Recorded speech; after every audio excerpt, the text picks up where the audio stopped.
ዛሬ ደግሞ እንደ እግዚአብሔር ፈቃድ የተክሌ ዝማሜን ምልክቶች በዮምነ ወድሳ ላይ ተመስርተን ያለን። ይህንን ካያችሁት ቢያንስ የተወሰነ ምልክቶችን ትይዛላችሁ ማለት ነው። ከዜማው ጋር ደግሞ ምን ግንኙነት አለው የሚለውንም እናያለን። ዮምን ወድሳ የፍሬ ማሌት ነው መጽሐፉ። ፍሬ ማሌት ዜማን ሙሉ በሙሉ አይጠነቅቅም። ስለዚህ እኔ ዜማውን እያልኩኝ መሰረታዊ ምልክቶችን ስለሚይዝ እዚህ ጋር አይኑ አለ፣ እዚህ ጋር ድፋት አለ፣ እዚህ ጋር ደግሞ ነካይ ደግምን ካለ ዮምን ወድሳ። ወደ አቋቋሙ ምልክት ስንሄድ እዚህ ጋር የቃ የሚል አለ፣ እዚህ ጋር ንዛ የሚል አለ። ሁሉንም አሳያቸዋለሁ። እዚህ ጋር ደግሞ ይሰ የሚልና ስረዩ ይላል። እዚህ ጋር ሙሉ ምልክት ደምፀ ገሪሁ ይላል። ከዛ ሳ ላይ ስንሄድ ወፀና ሰ ይላል። ወፀ ማለት ወፀውኡ ስሙ ወፀው የሚለው ወፀውኡ ሰረገላ ይባላል። ስለዚህ እያንዳንዱ ጉሮሮን ስልላችሁ ይገባችኋል።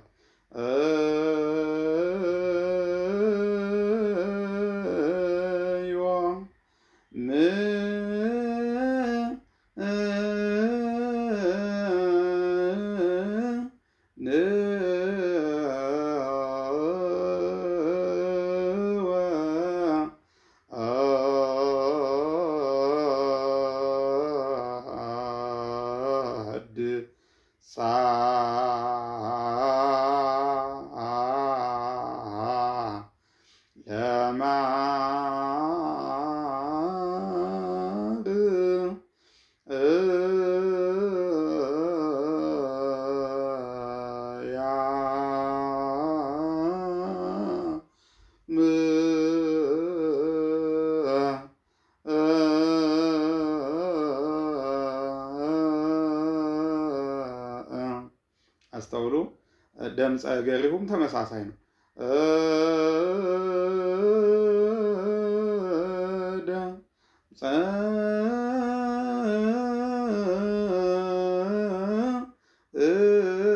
ተመሳሳይ ነው ማለት ነው። የቃ የሚለው ዮ ዘር ስለማይዝ ማለት ነው። ዮጋ ስንደርስ እንጂ ስንጀምር ዘር ይዘን ወይም ፊደል ይዘን ስለማንል የቃል ጉሮሮ ይባላል። ንዛ የሚባለው ደግሞ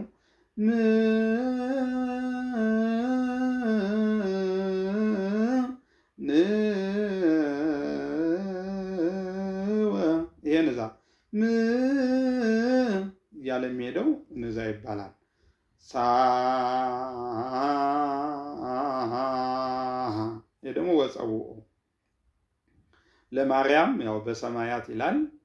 የዘር ምልክት ነው። ስራዩም ይሆናል። ለማርያም ላይ ድርስ ነው። ለማርያም ድርሱ ምንጊዜም በበዓታም ስናይ ድርስ ነው።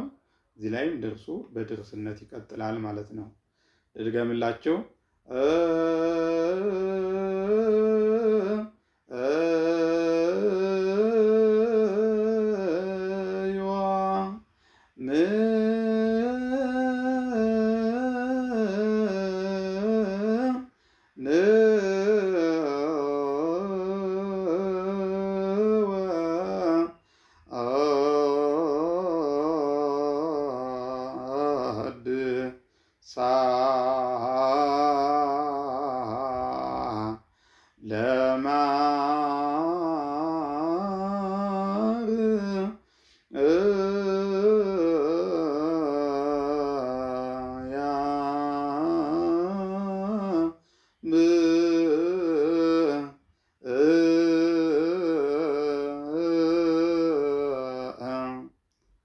ግራ ቀኝ ግራ ስለምንል ድርሱን ወደዚህ እንጨርሰዋለን ማለት ነው። ቀኝ ግራ ስለሆነ ቀጣዩ በእንተ ዘተወልደ ቀኝ ግራ ስለሆነ አያይዤላችኋለሁ።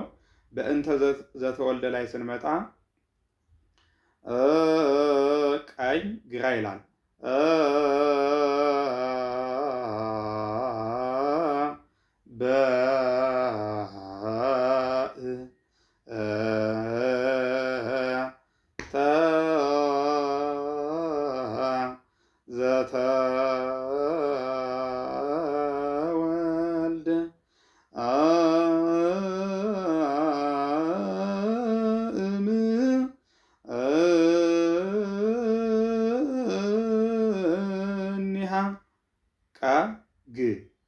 ግራ።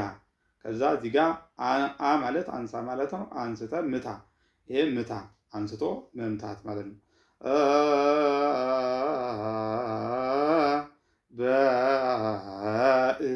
ይሄን ስለሚያነሳ እንተ ወበዛ አእመረ የዘር ምልክት አለ። ወበዘ አእመረ እዚህ ጋር በንጥረ መባርክት ሙሉ ሳይሆን ተጀምሮ በንጥረ መባርክት ይሆናል ማለት ነው። ወበዛ አእመረ አለ። እንደገና ጎዳና ሁለተኛ የሚለው አሁን ለማርያም አጨራርሱን ነግራችኋለሁ።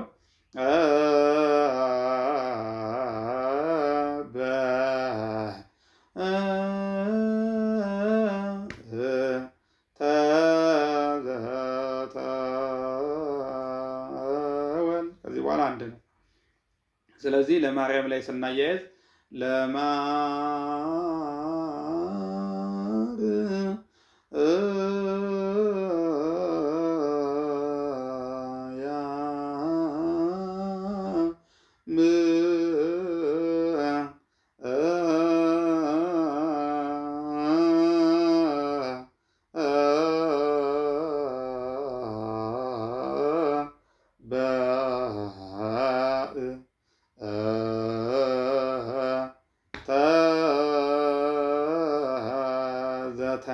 ይሄ መጀመሪያው ምልክት ነው። ሁለተኛው ሲሆን ደግሞ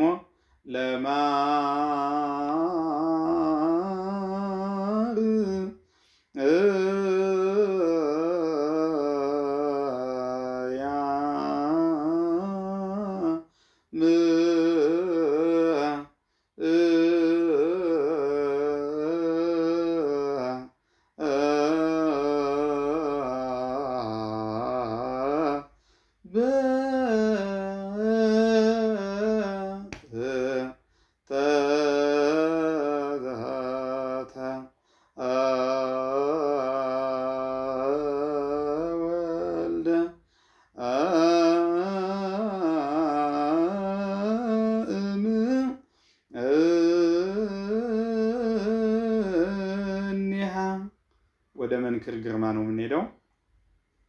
መንክርም ግ ስለሚል ግራ። ስለዚህ እምኒሃን ወደ ጨረስን፣ ወደ ቀኝ ጨረስን፣ ግራውን ወደዚህ እናመጣለን ማለት ነው። ይሄ ቀኝ ግራ እጅ አይደለም፣ ቀኝ እጄ ወደ ግራ እጄ ይመጣል ማለት ነው። ስለዚህ ወደዛ ይመጣና አ የሚለው ደግሞ አንስቶ መምታት። ምምታ ስለሆነ መጣው ነፍሶ፣ ልክ በአታው ላይ እንዳየነው ሁሉ መጣው ነፍሶ ነው ምልክቱ ማለት ነው።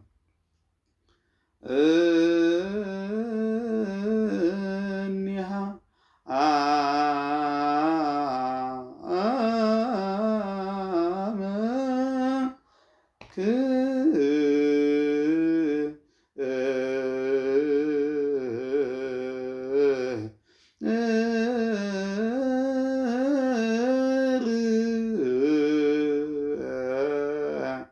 ግርማ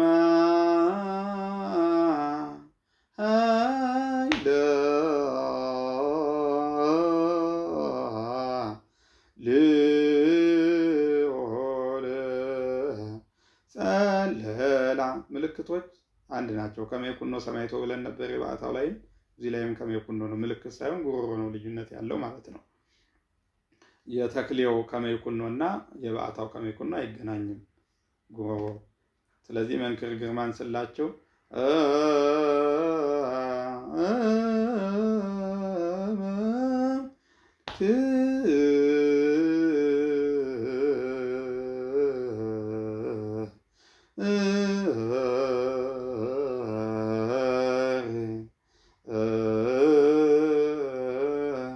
ግርማ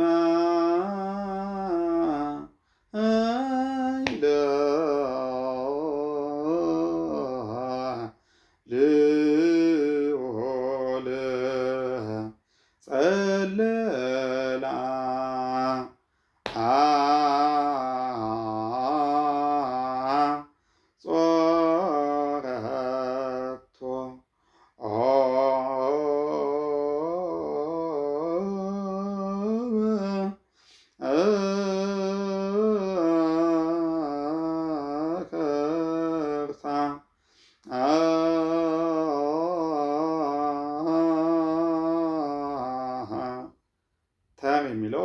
ተረክዝ ማለት ነው። ስምዒ ውስተ ህጽኑ የዘር ምልክት አለ። አንሶሱ የሚለው ደግሞ የዚህ አንሶ የሚለው ማለት ነው። ከዚህ የተወሰደ ንሴብህ የሚለው ምልክት ያለው አንሶሱ ማለት ነው። ስለዚህ ሌላው ድርሱ ድርስ ነው። ውእቱኒ ውእቱኒ ላይም ተርከዛ አለ። እንደዚሁ ድርሱን ስንጨርስ ወደ እቱኒ ስንመጣ አነሳሳችን የዘንጋ አነሳሳችን የተለየ ነው የሚሆነው ማለት ነው። እሱንም ያሳያችኋለሁ። ጾረቶ ብለን እንበል።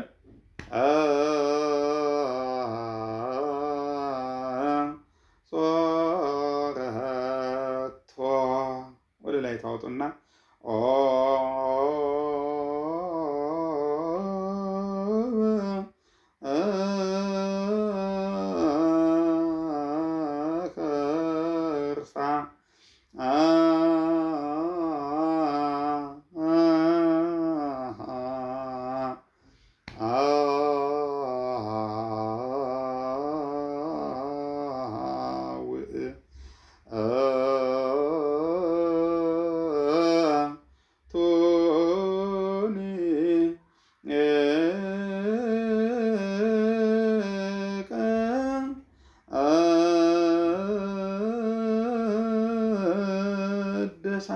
ደግሞ አለው እቱኒ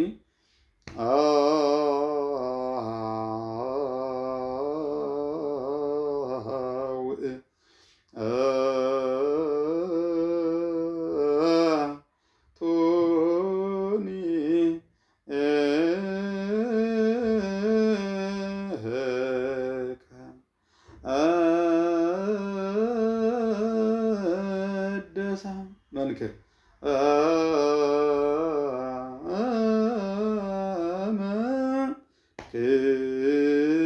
አይለሉል እንደዛው አይለ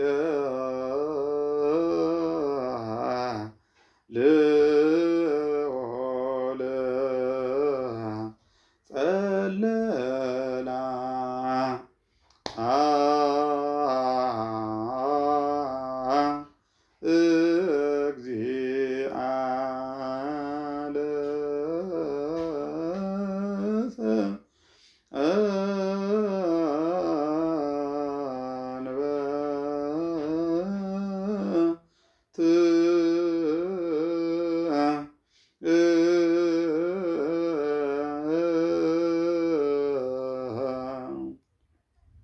እግዚአ ላይ ተርክዝ የሚለው አለ።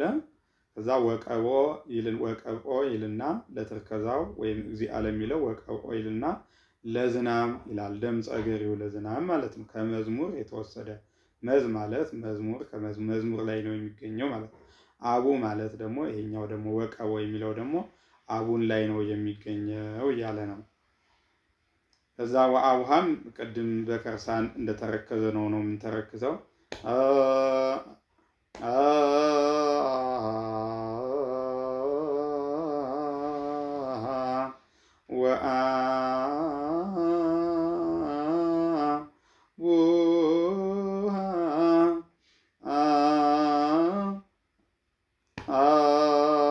ደግሞ አለው ማለት ነው።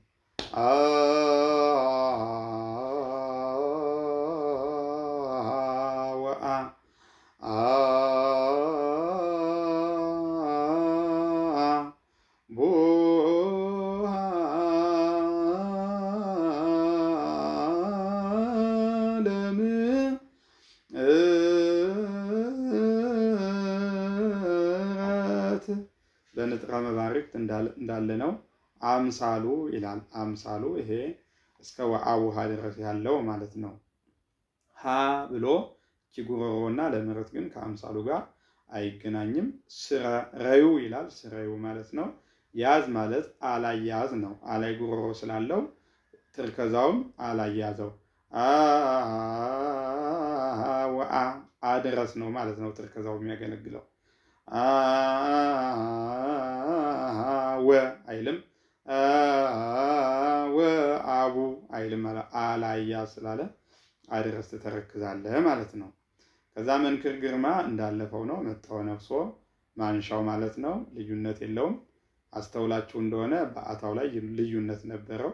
እዚህ ላይ ግን ልዩነት የለውም። ልክ ተመሳሳይ ነው ማለት ነው የተክሌው ዝማሜ።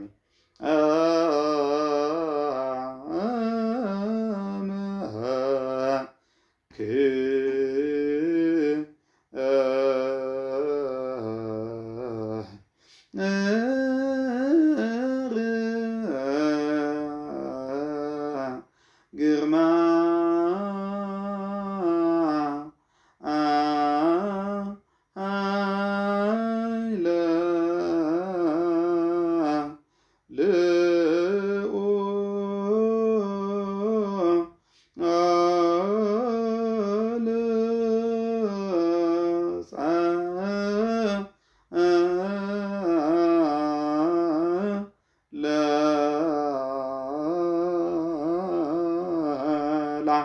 እዚህ ድረስ ነው። አያችሁ እግዚኦ ወይም እንደዚሁ አነኒ ደግሞ ሲሆን ይህን የመሰለ ሲሆን ማለት ነው እንደ ዘሮቤል ኮል ማለትም እንደ ዘመራ አይጨርስም ማለት ነው። ለላ አይልም ዜማ ስለሌለው ማለት ነው። ዜማውም እዚሁ ስለሚጨርስ ዘሮቤል ኮል ስላልሆነ እሱንም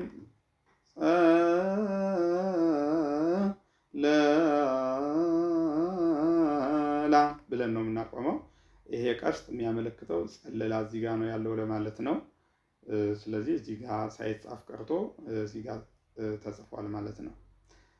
እንግዲህ ስቦሽ ይላል። ታች ቤቱ ላይም ስናየው ስቦሽ ይል ነበረ። ነገር ግን ይሄ ስቦሽና የታች ቤቱ ስቦሽ አንድ አይነት አይደለም።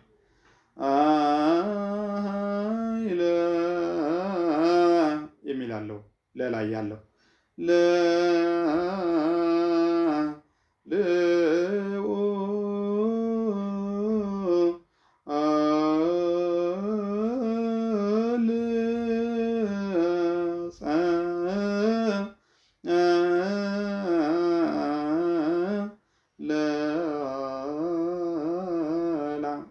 ንዛ ነው ማለት ነው።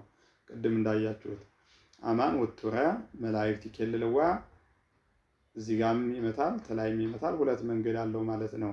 ትናንትና ወይም የበዓታውን ስንል መላእክት ላላይ ነበር የያዘው። የተክሌው ዝማሜ ግን ትንም ይይዛል ብያችሁ ነበረ።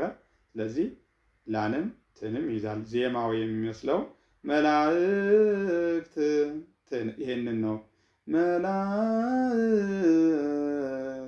የሚለውን ነው ዜማው ይመስለው። ነገር ግን ሁለት መንገድ አለው። አማን ላይ ስንመጣ ውቱረ ይላል የዜማ ምልክት። ስለዚህ አቋቋሙ ደግሞ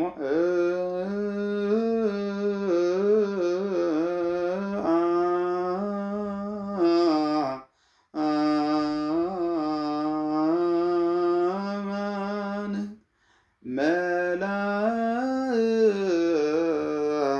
መላእክት ልልዋ። ሁለተኛ መንገድ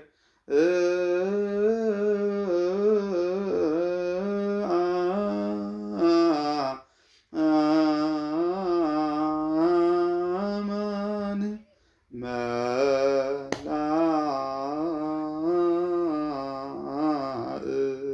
መላእክት ለካ ማለት መስላ የሚመጣ ነው።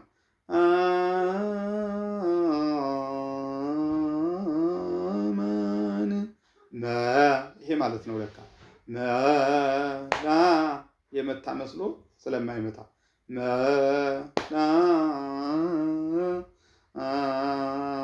መላእክት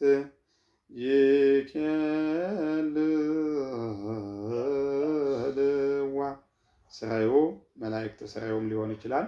ማህደር ለንጹሃንም ሊሆን ይችላል ማለት ነው ምልክቱ።